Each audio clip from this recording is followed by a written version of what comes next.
Bonjour, alors un petit peu à l'abri du soleil de Normandie et puis pas mal de couleurs pour vous aujourd'hui. Je vous avais montré dans une de mes premières vidéos pendant le confinement comment être capable de cultiver dans des pots de recyclage et donc dans des bouteilles d'eau. Et je vous avais montré tout un système autonome en matière d'eau et de pousses et je vous avais repiqué une tomate. Et ben voilà le résultat. Vous voyez que ma fameuse tomate, elle a fait ses racines, elle a sa réserve d'eau et on va bientôt la planter. Et je vais vous montrer comment on la plante. D'accord ? Avant, je vais rappeler à mes nouveaux abonnés comment je fais ce système de culture qui marche bien pour beaucoup de plantes. Et là, on va planter par exemple un noyau d'avocat qui germe bien facilement. Le principe, très simple. Vous récupérez des bouteilles d'eau d'1,5 litre. D'accord ? Là voilà. Vous la décapitez au 5e anneau en partant du bas. Et puis vous la pliez un petit peu sur le côté là. D'accord ? Ensuite, vous prenez un sopalin que vous glissez dans le fond. Et il faut que le sopalin dépasse un petit peu, vous allez comprendre pourquoi, ça va faire l'effet mèche. Et je vais placer ça là-dedans. Un peu de terreau, tout simple, hein, super rapide. Voilà, du terreau neuf, voilà. Voilà. On prend son noyau d'avocat, alors vous regardez, hein, il y a toujours une base.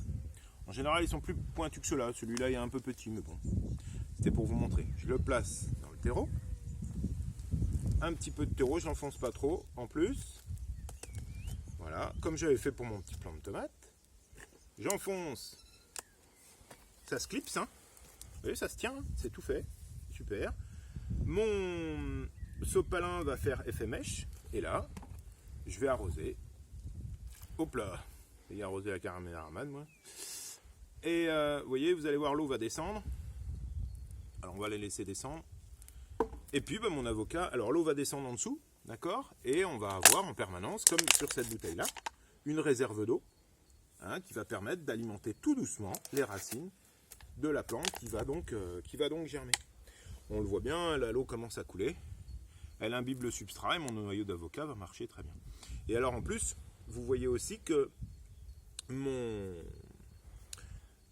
je vais avoir comme un petit effet de serre au départ, hein, au niveau de la plantule. Bon, vous voyez aussi que là, j'avais fait un fond un petit peu moins important. Là, mon fond est un petit peu plus important. C'est pour avoir une réserve d'eau un peu plus importante pendant l'été. Voilà. Donc ça y est, mon eau est complètement imbibée et elle ressort en bas. Donc je pourrais en remettre un petit peu pour être tranquille. Hein, d'accord ? Alors vous pouvez aussi arroser par là. C'est un bac à réserve d'eau gratos. D'accord ? Donc voilà, pour ce qui est de l'avocat. Alors, juste une petite chose aussi, on l'avait dit pour la dernière vidéo, un petit peu de paillage de gravillon, on les retrouve ici. Ça permet simplement d'éviter que l'eau ne s'évapore trop fort. Voilà. Et là, mon avocat va pousser dedans, je vous referai une photo. Ma question est une petite dédicace pour Mélina, une de mes élèves assidus, qui m'a dit « Bah oui, c'est bien, on a fait nos pots, mais comment on plante maintenant? Comment je l'enlève de ça ?» Eh ben, on se retrouve dans le jardin et je vais vous montrer.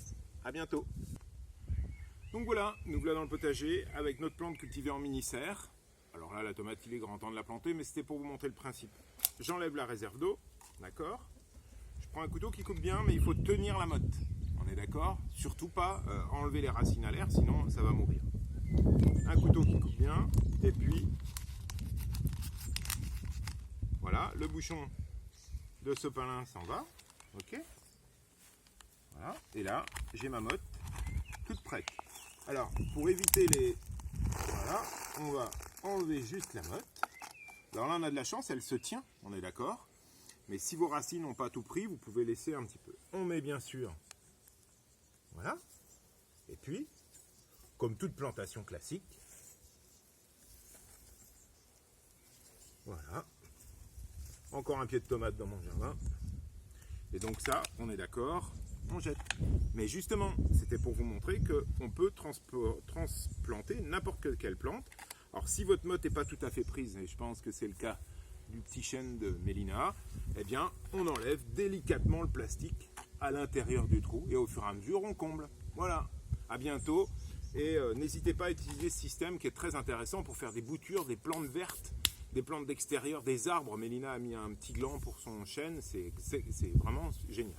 Allez, à bientôt.